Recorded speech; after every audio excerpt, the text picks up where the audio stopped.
अगर कोई हमारे हाथ से हमारी उंगलियां काटने की कोशिश करे या हमारी भुजाओं से हमारी हथेली काटने की कोशिश करे तो किस तरह का कष्ट होगा आपको। वही कष्ट पहुंचाया है चाइना ने हमें लद्दाख पर अपनी लालची नजरें गड़ा के, और वहां हमारी सीमा का एक एक इंच बचाते हुए हमारे 20 जवान शहीद हो गए हैं। क्या भूल पाएंगे आप उनकी माओं के आंसू, उनकी विधवाओं की चीखें और उनके बच्चों के दिए बलिदान को? क्या ये सोचना ठीक है कि सेनाओं का जो सरहदों पे जो युद्ध होता है वो सिर्फ सेनाओं का होता है, वो सिर्फ सरकार का होता है? क्या उसमें हमारा कोई योगदान नहीं है?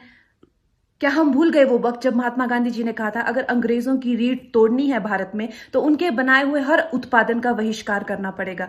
तो क्या ये जरूरी नहीं है कि हम भी इस युद्ध में हिस्सा लें? क्योंकि लद्दाख सिर्फ एक जमीन का टुकड़ा नहीं है, भारत की अस्मिता का एक बहुत बड़ा हिस्सा है, भारत की हथेली है। हम उसे किसी तरह से इस दुश्मनों के उनके गंदे इरादों में सफल नहीं होने दे सकते। तो क्या हम लोगों को इसमें हिस्सा नहीं लेना चाहिए कि जो चाइनीज जितनी भी गुड्स हैं, जितने भी उनके प्रोडक्ट्स हैं, जिन भी कंपनीज में उन्होंने इन्वेस्ट किया हुआ है, उनसे उनको रिटर्न्स आते हैं, रेवेन्यूज आते हैं, ऑर्गेनाइजेशंस है, उन सब का बहिष्कार करें ताकि वो उस संपत्ति से जो यहां से इंडिया से इकट्ठी करके जाते हैं उस संपत्ति से हथियार खरीद के हमारे सैनिकों के सीने छन्नी करते हैं। तो क्या हम इस युद्ध में हम चाइना का साथ दे सकते हैं? आप बताइए।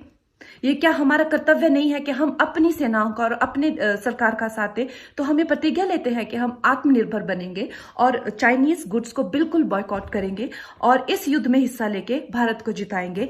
जय हिंद।